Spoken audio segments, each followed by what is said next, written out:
subscribe, like, komen, dan share kepada teman-teman sekalian. Dan bermanfaat. Bismillahirrahmanirrahim.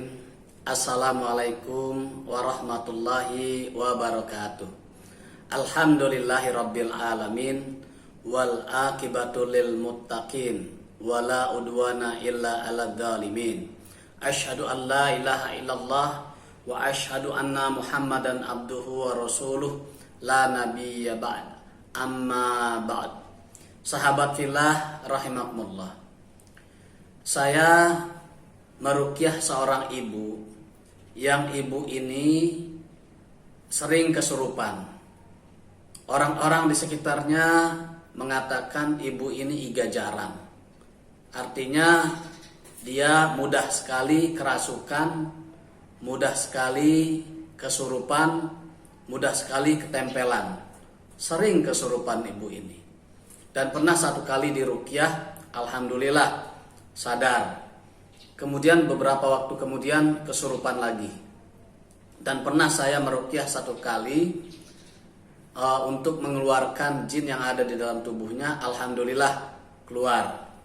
Dan pada kali yang ketiga, suaminya minta saya untuk meruqyah kembali dengan keluhan si istri sulit tidur. Jadi ketika dia usahakan untuk tidur pada waktu malam hari, sulit untuk tidur walaupun matanya sudah terpejam, namun dia tidak bisa tidur sampai pagi hari. Yang kedua, dia sering merasa khawatir, merasa takut, merasa cemas. Terutama ketika suaminya bekerja shift 3. Maka si suami akan berangkat kerja, maka muncul rasa was-was, rasa khawatir di dalam diri sang istri. Maka dengan dua hal itulah si suami berinisiatif meminta saya untuk meruqyah istrinya. Ketika saya datangi pagi harinya, dan si ibu dalam kondisi yang bisa diajak komunikasi, bisa diajak bicara. Maka pada saat itu saya katakan, Bu, kita harus cari sumber dari permasalahan ibu, sumber dari kasus ibu yang selama ini. Tentunya ibu tidak mau kan terus menerus kesurupan, terus menerus selalu dirasuki jin. Maka saya katakan, yuk kita lihat apa dulu yang pernah terjadi yang berkaitan dengan dunia gaib, mungkin berkaitan dengan kesyirikan. Saya minta agar dia mau menceritakan secara terbuka tentang apa yang pernah terjadi di masa lalu. Maka dia ceritakan bahwa dulu pernah dia dipasangkan tali di pinggangnya pada waktu kecil, yang di situ ada bandulnya. Yang nggak tahu bandulnya itu isinya apa, yang jelas gunanya katanya untuk penjagaan. Itu hal yang pertama. Yang kedua, pernah juga dia katanya dia dibawa ke Candi Borobudur dan sampai pada patung yang besar. Ya, patung yang besar yang ada di Candi Borobudur itu.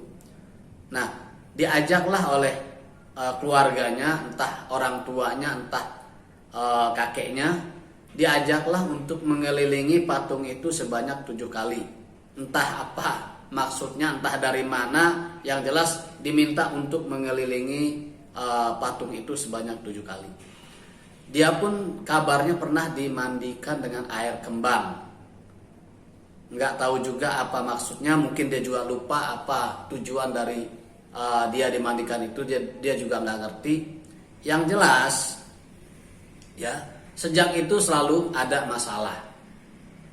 Nah, maka saya berkesimpulan bahwa apa yang pernah dia lakukan atau yang pernah dilakukan kepada dia oleh orang lain, baik itu orang tuanya atau siapapun juga, walaupun itu sudah dilakukan bertahun-tahun dan saat ini tidak dilakukan lagi, maka itu masih menempel. Sebelum kita bertaubat, ya, mentaubati itu walaupun bukan perbuatan kita, dan kita berusaha membersihkan diri, maka itu masih menempel. Jadi catatan, selama kita belum mentaubatinya, belum membersihkan diri dari perbuatan-perbuatan masa lalu itu, baik itu disengaja maupun tidak disengaja, maka itu masih menempel di dalam tubuh kita. Nah, inilah yang akan memberikan dampak dalam kehidupan kita, akan memberikan pengaruh dalam kehidupan kita, termasuk dalam kehidupan berumah tangga. Jadi muncul rasa was-was, muncul rasa khawatir, muncul rasa bimbang, sulit tidur dan lain sebagainya. Inilah yang perlu kita evaluasi. Dan alhamdulillah ketika saya ruqyah, ya, saya dakwahi si ibunya, dia mau, ya, tidak akan lagi melakukan tindakan-tindakan yang berbau kesyirikan, untuk senantiasa mengerjakan pekerjaan-pekerjaan ibadah yang memang sewajarnya dilakukan oleh seorang muslim atau muslimah. Dan dia berjanji untuk meninggalkan itu semua. Kemudian dia mentaubati apa yang pernah dia lakukan. Alhamdulillah, jinnya juga yang ada di tubuhnya kita dakwahi, ya, kita ajarkan tentang ajaran-ajaran Islam. Alhamdulillah mau keluar. Nah, qadarullah, si ibu muntah dengan luar biasa, muntahan-muntahan yang keluar. Ya, setelah itu badannya terasa ringan, kepalanya tidak lagi pusing, dadanya juga tidak ada rasa berdebar-debar, ada rasa khawatir, ya, mudah-mudahan hilang semua penyakitnya. Nah, inilah manfaat ruqyah. Oleh karena itu selalu lakukan ruqyah kalau kita mendapatkan masalah, karena obat utama, ya, solusi yang utama dalam permasalahan kita adalah ruqyah. Bagi sahabat fillah yang ingin menghubungi saya, boleh berhubungan dengan saya untuk melakukan terapi ruqyah Umar Al-Fatih Ruqyah Syar'iyah di nomor handphone yang tertera di bawah ini. Mudah-mudahan bermanfaat. Aku lukal hada. Assalamualaikum warahmatullahi wabarakatuh.